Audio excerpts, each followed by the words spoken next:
اپنے اندر سے اپنے آپ کو حسین بنانا کہ کم سے کم ریسورسز میں زیادہ سے زیادہ لوگ تمہارے ساتھ کام کرنا چاہیں تو لوگ یہ کہیں کہ یار میں اس کے ساتھ اس لیے کام نہیں کر رہا کیونکہ یار یہ پیسے اچھا دیتا ہے. لوگوں کو قائل کرنا میں اس کے ساتھ اس لیے کام کر رہا ہوں یار اس کے ساتھ گروتھ بہت ہے, اس کے ساتھ سیکھنے کو بہت ملتا ہے, چیلنج بڑا ہے اس کے ساتھ, بہت مزہ آتا ہے اس کے ساتھ چلنے کے اندر. اپنی شخصیت کو ان لمحات میں لے کے جاؤ, ان گرائنڈز میں لے کے جاؤ, ان محل میں لے کے جاؤ جہاں پہ تمہارا نفس چیخے مار دے. ان کمفرٹ زون اور کنوینئنسز کو چھوڑو گے, دیکھنا تمہارے اندر ایسی ایک امامت آنا شروع ہو جائے گی کہ تم بات کرو گے اور لوگ بیٹھ جائیں گے وہاں پر. باقی سفر یہ لمبا ہے, اس کی لیکچر شاپس بھی بہت لمبی ہیں, اس کی ورک شاپس بھی بہت لمبی ہیں. اگر زندگی کے اندر وہاں تک پہنچنا ہے جہاں واقعی تم ایک امپیکٹ کریٹ کر سکتے ہو لوگوں کے دلوں میں, تم ایک طوفان کھڑا کر سکتے ہو لوگوں کے دلوں میں, تم لوگوں کے دلوں کے اندر وہ انقلاب پیدا کر سکتے ہو کہ وہ کم پیسوں میں تمہارے ساتھ کام کریں, کم پیسوں میں تمہارے لیے والنٹیئر کریں.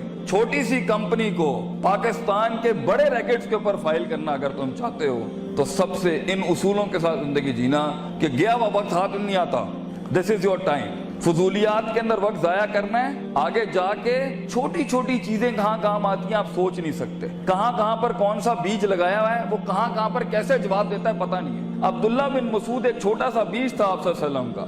آپ نے ایک دفعہ دودھ مانگا ان سے رضی اللہ تعالیٰ عنہ تو انہوں نے دودھ نہیں دیا. انہوں نے کہا میں مالک سے پوچھے بغیر نہیں دوں گا. چھوٹا سا بیج تھا, ابو بکر کے ساتھ جا رہے تھے, چھوٹی سی انویسٹمنٹ کی, آگے جا کے عبداللہ بن مسعود کتنا بڑا عالم دین, کتنا بڑا فقہ کا امام اور پھر گورنر بنے. تو اپنی زندگی میں یہ چھوٹی چھوٹی انویسٹمنٹس کرتا رہے اور فوکس رکھے اپنی منزل کے اوپر, اپنے دشمنوں کو اینالائز کرے. وہ زندگی جس میں بالکل ہی کوئی دشمن نہیں ہے یہ بھی کوئی زندگی ہے, اس کا مطلب ہے تیرے کلیجے نے چیلنج نہیں کیا کسی کو. اور اگر وہ زندگی جس میں ہر بوئے دے ہوتے ہی دشمن ہے بھی میرے خیال میں ڈنگر زندگی ہے, یہ اندر بھی کوئی فائدہ نہیں ہے. ہر جگہ ہی تو عجیب تیری شخصیت ہے کہ لوگ تجھ سے چڑ کھا جاتے ہیں. زندگی وہ ہے جہاں دشمنیاں بھی ہوتی ہیں, دوست بھی ہوتی ہیں اور اینڈ میں دشمن بھی. وَرَأَيْتَ النَّاسَ يَدْخُلُونَ فِي دِينِ اللَّهِ أَفْوَاجًا, تیری فوج کا حصہ بنتا ہے دشمن بھی. زندگی وہ ہوتی ہے کہ جہاں تیری جیت کے اوپر بھی تیرا دشمن کہے یار کیا اس پٹھے کا بندہ تھا جیتنا یہاں پر. اور زندگی وہ ہوتی ہے جس میں دشمن تجھے ہرانے کے بعد بھی کہے بندے کو تو میں نے گرا دیا ہے لیکن جیت وہی ڈیزرو کرتا تھا, پٹھا وہی مضبوط تھا.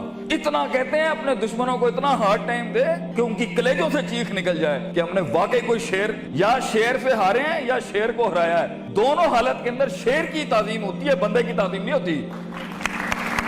سوال یہ ہے شیر بنو کیونکہ اس کی ہار بھی سمبولک ہوتی ہے, اس کی جیت بھی سمبولک ہوتی ہے. مثال گیدڑ کی نہیں شیر کی دی جاتی ہے, مگر یہ کلیجے چاہیے ان کاموں کو کرنے کے لیے, وہ جگر چاہیے ان کاموں کو کرنے کے لیے. اور یہ چھوٹی سوچوں کے ساتھ نہیں بنتا, یہ 2 روپے کے جھگڑوں کے اوپر نہیں بنتا, یہ 2 روپے کے مسائل پہ نہیں بنتا, یہ ٹھنی چونیوں کے مسئلے نہیں ہیں. یہ تو اپنی آپ کو جلانے اور برباد کرنے کا سلسلہ ہے, تب جا کے بیج اگتا ہے. بہادر شاہ ظفر کہتے ہیں کہ ہر کسی کو پیڑ اور پودا اور پھل بننے کا شوق ہے. Everybody wants to be fruits and apples. ہر آدمی بننا چاہتا ہے کہ میں پھول اور پھل بن جاؤں, لیکن ہم تو وہ کھاد بننے کا کہتے ہیں, وہ بیج بننے کا کہتے ہیں جو زمین میں دفن کرتا ہے اپنے آپ کو, گمنام ہو جاتا ہے. لوگ آتے ہیں اور پھلوں کی تعریفیں کر رہے ہوتے ہیں لیکن وہ بیج دفن کرتا ہے اپنے آپ کو, گمنام ہوتا ہے مٹی کے نیچے. کوئی اس کے دکھوں کو نہیں جانتا, کوئی اس کی تنہائیوں کو نہیں جانتا, اور وہ زمین سے جنگیں لڑ کے اس بیج کو اپنے آپ کو پھاڑ کے ایک درخت بناتا ہے. سارا جہاد وہ بیج کرتا ہے اور سارے فائدے قوم کے پھل پودے اٹھاتے ہیں, تعریفیں سیب اور پھل اور پھول لے جاتے ہیں. بیج کو لوگ بھول جاتے ہیں لیکن اصل بنیاد بیج ہوتی ہے.